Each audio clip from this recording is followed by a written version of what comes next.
Today we are going to discuss an important paper, Fungal Infections and Burns, a comprehensive review written by Struck and Gilly. It was published in Annals of Burns and Fire Disaster in 2013 September. Burns patients are significantly at higher risk of developing fungal infection, and the infection is often under-recognized and clinically very significant but usually missed. And the common pathogens are Candida species or Aspergillus species. And why does it matter so much? Because fungal infection have direct and serious impact on the outcome. They can cause late onset of mortality despite of successful resuscitation and wound management. So, looking at the review of this paper, the first author's intent is clear to raise awareness about fungal infection. Although fungal infection in burns are not new, but there is lack of consolidated and focused literature. The core aim of this article is to provide comprehensive overview. Both the authors were working in the intensive care unit of Leipzig in Germany, so that means it's from a good real world setting. And at the time of publication, this journal was not indexed, which limits its academic visibility. However, SGR score in 2013 was around 0.531, which shows a good citation activity, reasonable for such complex topic like this. This is a narrative review type of study, and there are no clear inclusion and exclusion criteria are mentioned, but it is a very useful and clinical discussion is done in this particular paper. Coming to the epidemiology of fungal infection, roughly it's mentioned around 6 to 15% of cases in across the burns unit, though the incidence varies from 0.7 to 24.1%. This variation can be largely due to the protocol of diagnostic efficiency or surveillance activity in the particular burns unit. Interestingly, the patients with more than 80% of burns, the incidence may be underestimated, likely due to the early mortality due to shock or sepsis or multi-organ failures, which happens in very large percentage of burns patient. The dominant pathogen was found to be Candida albicans, but non-albicans, Aspergillus and zygomycetes are also increasingly reported. Zygomycetes especially is dangerous due to their angio-invasion nature and leading to a coagulation issues and vessel occlusion. And this is the diagram is there, which shows one North American study, which shows that around 435 cultures were reviewed of fungal culture, and Candida was found in 85% of cases. Non-Candida species was seen in 21% cases. Aspergillus was seen in 14%. Zygomycetes was in around 9%. So fungal infections and burns are not rare, but their spectrums are evolving. Sir, at this point, I would like to ask you, what do you think is burns, this fungal infection in burns in India? How much burden we have in our units? See, as you told that this study shows 3.6 or 4 to 14% Yes, sir. all over the world. But in India, I have seen that it ranges from round about 5% to 30% even, the fungal infections. Sometimes these fungal infections are not recognized, and sometimes patient gets away with that with mild infection and further treatment. So, but as the percentage of burn increases, Yes. this morbidity and mortality due to fungal infection, these chances increase. But we are, as you said, that we are lacking the diagnostic facilities and also, I can say, the awareness about this presence of this infection. So the prevalence is high. Yes, sir. Thank you, sir. Sir, how this underreporting, as you are mentioning, is there a way to improve it, sir? Yes, we can definitely improve it.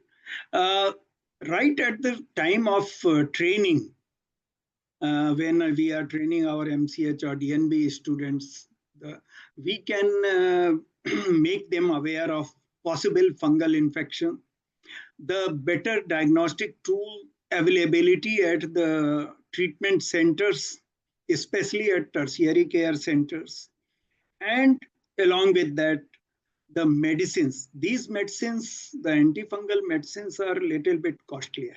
Yes. and their use is also very, you can say, with precautions and other things. So they should not be given in less than 1 hour, means rapidly they cannot be given. They have to be monitored. The patient's reaction to any medicine may be monitored, and they are having toxicity. So if all these things, and of course the early diagnosis of the infection, so Yes. if all these things are combined, we can improve the prognosis definitely. Yes. Thank you, sir.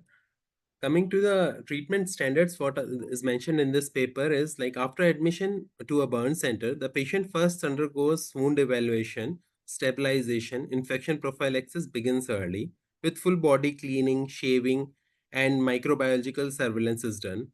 And then they apply wet aseptic wound dressing. And once patient is stable, surgical excision and mesh grafting is done. And then eventually the graft is examined and further treatment is taken.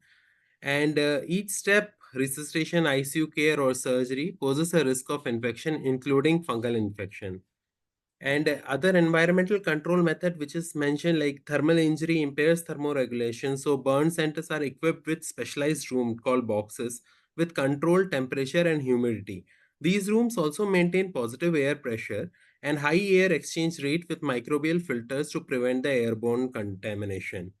And ultimately, it suggests that good infrastructure and team approach is essential for burn care. Sir, I would like to ask you if you would like to highlight any other additional treatment strategies at this point, sir.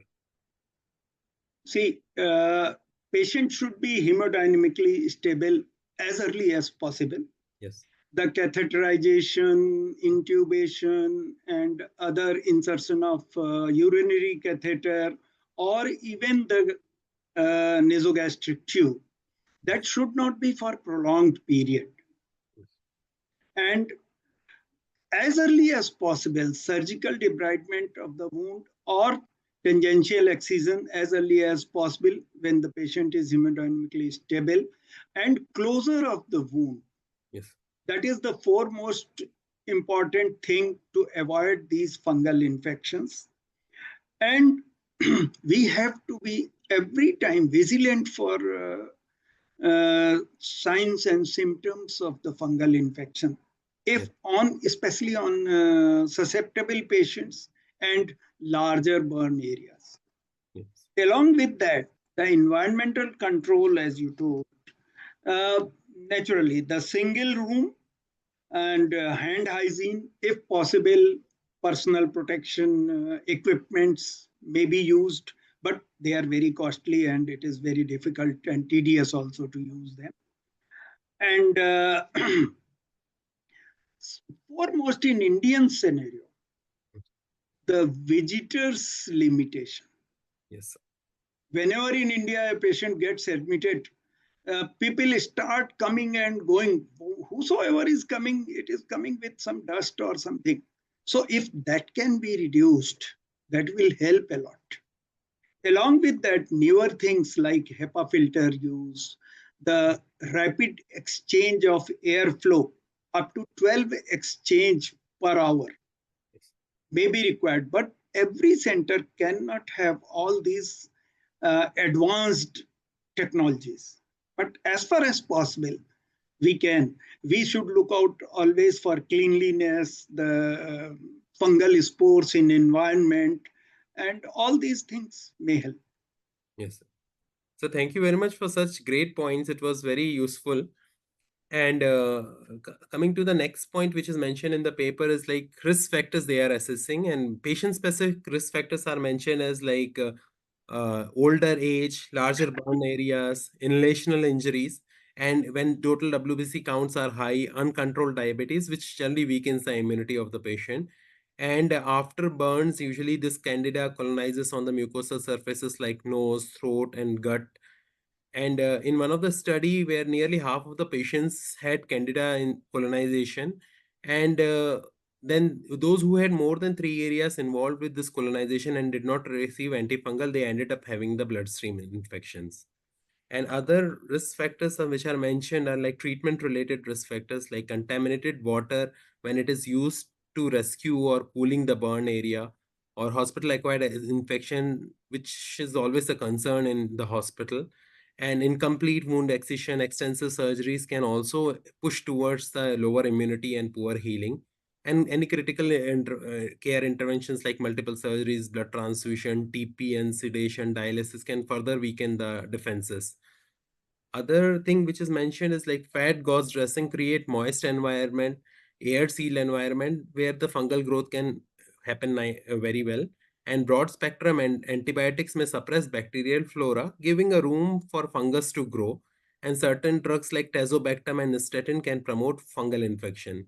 Inhalation injury and prolonged ventilation is also another risk factor which is mentioned in the paper.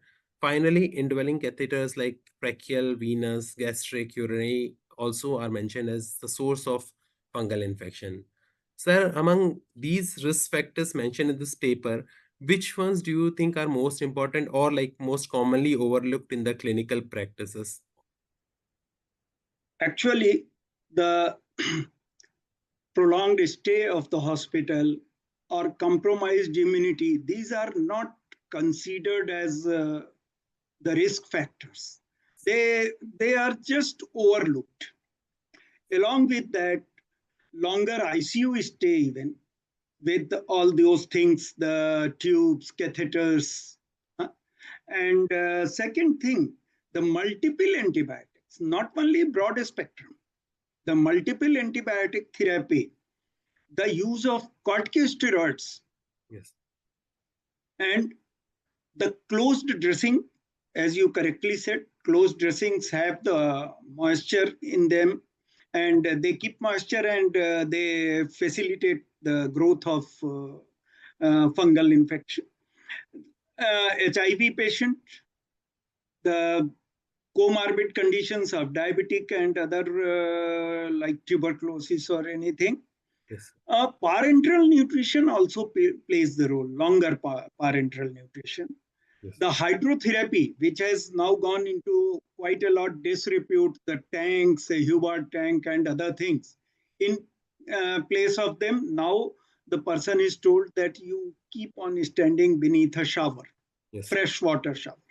But there are also chance of contaminated water supply and fungal infection. Likewise, the mucormycosis, as you said, zygomycetes. Yes. In India, I have in my practice at least not seen too much zygomycetes infection in burn cases, whereas as I was in charge of the COVID section of the hospital, Yes. during COVID period, I have seen lots of mucormycosis in ENT patients Yes. and few in surgery department. Yes. But in burns department, we had only one patient that too was referred from ENT department. So all these factors add to the risk factors. Yes, sir. Thank you for such practical tips, sir. Moving to the pathogenesis, it's mentioned as loss of skin barrier and immunosuppression allow normal flora like Candida to invade, and other like favorable environment which burns provide with warm and moist protein-rich environment, and it can always invade through the necrotic areas also. One slide about the colonization versus invasion. Basically, colonization refers to the surface presence of the bacteria, fungus, while the invasion implies fungal spread into the viable tissue. Diagnostically, swabs are often unreliable. Though histopathology remains the gold standard, but it is invasive and not always feasible. Importantly, invasive infection carry significantly higher mortality risk, so early and accurate diagnosis is essential. Regarding the clinical presentations, fever, wound deteriorations, black and necrotic eschars, pulmonary or disseminated form is seen. Sir, one important question I would like to know that which clinical symptoms or signs should alarm us towards this fungal infection in burns? See, not particularly any one sign or symptom, Yes. but when you are seeing that wound is deteriorating in spite of your treatment, uh, like it is separating, the eschar is separating, uh, the partial thickness wound is becoming full thickness, or there is surrounding cellulitis and necrotizing fasciitis like condition. So all these should give you an alarm. And one thing more, usually in fungal infection, patient is having resistant fever. Yes. In spite of your antibiotic therapy, depending on culture and sensitivity, patient is not uh, getting rid of fever, or fever is not lessened. And then you should become alarmed about the possible fungal infection. But here is a catch, that patient may be hypothermic also, or normothermic, because in fulminant fungal infection, there will be hypothermia. Okay, sir. So these are the early signs and symptoms of impending uh, fungal infection. Yes. Thank you, sir. Coming to the diagnostic challenge of the fungal infection is like earlier signs can be just mimicking the bacterial infection, and traditional sepsis markers are not always reliable due to ongoing inflammation. And interestingly, low procalcitonin, high CRP, or increased interleukin 6 may suggest fungal sepsis. Wound cultures can be done, but it's mostly sepsis dependent. And tools like Candida Colonization Index and Candida Score Index help to identify high risk patients, especially in ICU. Serum markers like beta D glucan, menin antigen tests show some promise, but sensitivity and specificity vary. For Aspergillus, new lateral flow tests are done. Histology remains the gold standard, but it is invasive, and PCR tests, though effective, they are very expensive and not widely available. So, early suspicion and structured risk scoring are crucial for timely antifungal treatment. Sir, I would like to know, what is your diagnostic approach when you investigation wise for the burns patient in fungal yeah, fungal. Mostly the histopathological investigation, which is definitive. And before that, we can go for microscopic examination of the wound surface. Sorry, scraping, by scraping, taking scrapings of wound surface and surrounding area, and doing the QoS test. Okay. That will reveal our fungal wall. It doesn't affect the fungal wall, it affects the keratin. So these are separated and can readily be seen under microscope. The histopathological examination, though invasive, but is only definitive sign at present available. As you said, G test or other tests can be done, but and culture of catheters, the IV line and tracheostomy tube, all these things, but all these are giving variable results. Yes. They are not very specific. So it still remains the definitive diagnostic tool, histopathological examination, and foremost, your clinical acumen. Yes, sir. Sir, are there any imaging modalities or scoring systems which aid in the diagnosis of fungal infection in burns, sir? See, in blood, G test and RT-PCR only tests available.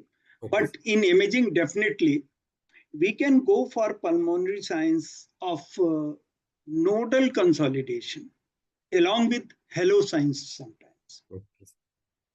And we can find micro abscesses in internal organs like kidney, liver, spleen, lungs, brain. So all these may help in diagnosing the fungal infection.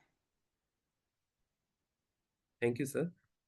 Let's talk about the treatment strategies, which include the systemic risk reduction and antifungal prophylaxis in burns patient. The primary goal is to support early immune recovery. This involves timely enteral feeding, early and complete wound excision and grafting, and minimizing the blood transfusion. Early weaning from ventilators, avoiding broad spectrum antibiotics, and using rational, frequent re-evaluating antibiotic strategies. Invasive catheter use should be kept to the minimal, as like sir has suggested. Now, regarding the antifungal prophylaxis, this some people suggest that more than 50% of burns area, if it's involved, or inhalational burn injury is there, or neutropenia is there, it can be given. However, it's still controversial, and overuse of antifungal may cause the drug resistance as well. Coming to the briefly touching the antibiotic therapy, the topical antifungals and silver-based dressings can suppress surface colonization, but there is a problem that it may also mask early fungal manifestation and even delay the wound healing.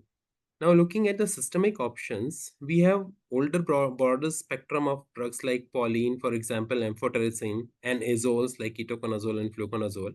Then there are newer targets agents like triazoles, which includes voriconazole and posconazole, and other drugs are like caspofungin and micafungin. But limitation remains, like different fungi needs different drugs, and they can cause also organ toxicity, especially in liver or kidney. So that is a big concern. And the penetration in the during the in the burn wound of this antifungal drugs are also little doubtful. Coming to the surgical efficacy, surgical intervention is critical in invasive fungal infections, especially how we were discussing about aspergillus and zygomycetes. When infection starts spreading beyond control, generally surgical exploration can be done, and even it can include amputation to control the disease. And generally, infection needing surgical therapy are often associated with high mortality. Sir, I would like to know how you do provide the systemic control of this anti fungal infection. See, there are two things. Yes.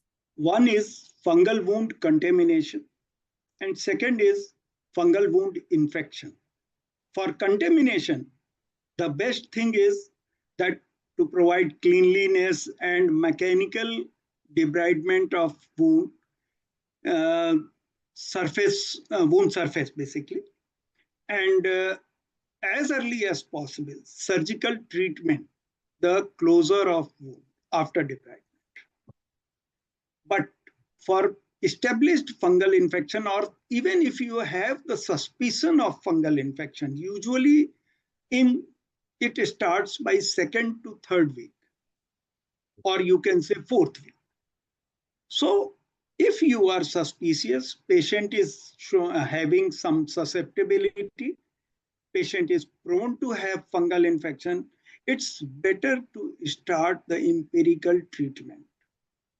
And usually to start with, we give amphotericin B. But all these have their toxicity also, so we have to monitor accordingly. Okay. Sir, yes, sir. And what do you think about role of topical antifungals, sir, or any prophylactically should be applied topically? See, not much beneficial are the topical antifungals, but they are being used, Yes, clotrimazole and other medicines, yes, but they are not of much use. yes, But still, they will add to your treatment. yes, sir. And sir, like empirical versus targeted therapy for antifungal, what Yeah. is your comment on that, sir? Whether we should wait for targeted? If we are suspecting fungal infection, Yes, we should not wait for definitive results of investigations to come. yes, We should start empirically the antifungal, the most commonly used antifungal drug, and then we can switch over to the definitive drug. okay, Along with that, once we are stopping IV antifungal drug, we have to give some oral antifungal drug for at least 2 to 4 weeks. In the meanwhile, we can prepare the patient and do surgical debridement, because surgical debridement sorry, will reduce the infection load at least. And after surgical debridement, once the wound is quite a lot better, we can go for grafting by any means, homograft, allograft, uh, the patient's autograft, whatever. But The foremost thing is, as early as possible, closure of the wound. Yes. So these are the things which you have to, because always you have to see that whether it is fungal wound contamination or fungal wound infection, then whether to start with only local antifungal drug or systemic antifungal. Usually both are combined, or only systemic antifungal drugs are given. Then when to start the drug, as I said, whenever you are suspicious or patient is not responding to the treatment, normal antibiotic treatment and other supportive measures, you start the fungal infection. There is no harm. Then whom to start? I told the susceptible patients. And then what to start? That is your question. Yes. And to start with, amphotericin B or caspofungin, whatever you like, and then voriconazole, itraconazole, and few others. But all these have toxicity. So again and again, I am repeating that you have to be aware of and vigilant for toxicity. Yes. Okay. Yes, sir. And sir, like suppose if some limb is involved, so should we give antifungals and wait or plan early amputation, like surgical, when to decide when how to go about surgery? See, the thing is viable tissue and non-viable tissue. Yes. If you are having a non-viable limb, Yes. there is no point in keeping that. You, as early as possible, once demarcation is there, once you know that it cannot be salvaged, you have to amputate it. Yes. Because if you wait, there will be two things. The necrotic load will increase, and the infection load in all form, bacterial, fungal, everything, that Yes. will increase. Yes. So you can go for amputation. Yes. Rather, you should go for Yes. it. Sir, what challenges we face in deep-seated fungal wounds? Like you were mentioning that it can be in various places also. Yeah, it will be difficult to diagnose them.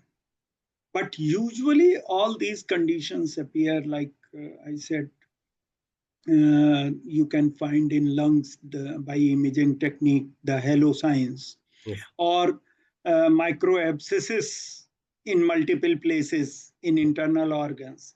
These are signs of fulminant fungal infection.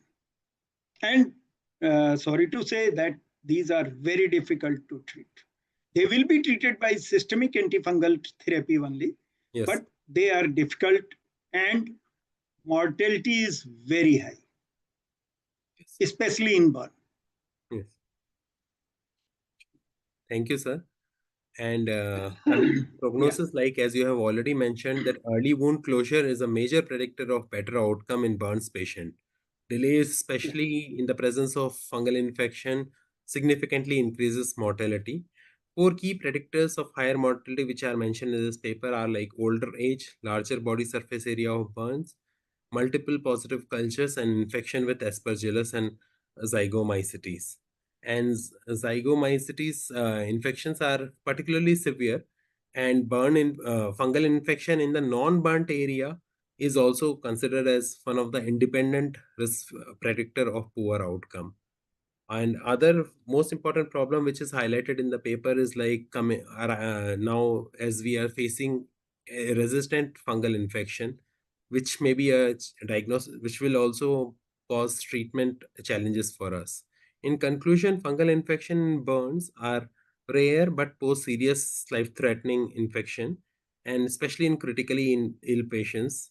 It can We need like something like faster and practical diagnostic awareness of the disease, and we should avoid unnecessary broad spectrum antibiotics, and like sir mentioned, multiple antibiotics.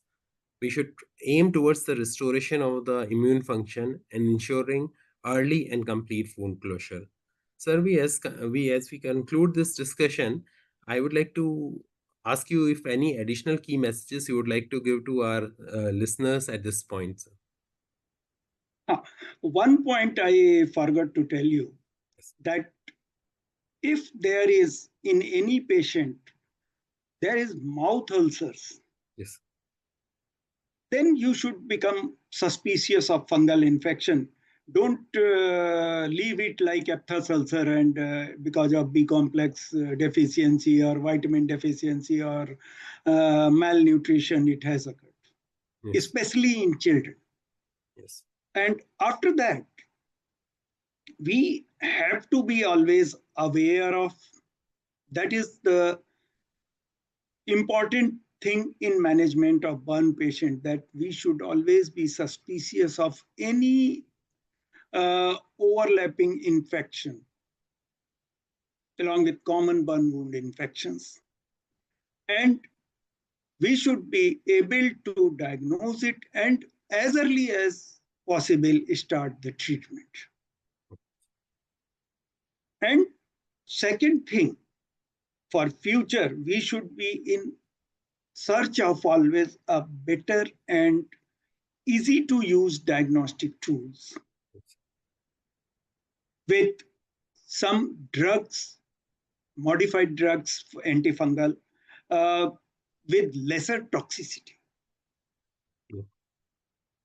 Yeah. In future, beta markers may help. We should go for that also in research, that if any beta marker is available for early diagnosis of these fungal infections. So all these things can make us in a better position to treat the fungal infections. Thank you, sir. Actually, you covered my next question also, which I wanted to know what are the future researches. So thank you Okay. very much, sir. Oh, Thank you very much, sir. It I was think very then useful. that can be included in that. Correct, sir. Okay. And it's really Okay. practically complex topic, and you covered it in very simple and practical way, sir. So I'm really thankful Thank you. for your time and this knowledge which you shared with all of us today, sir.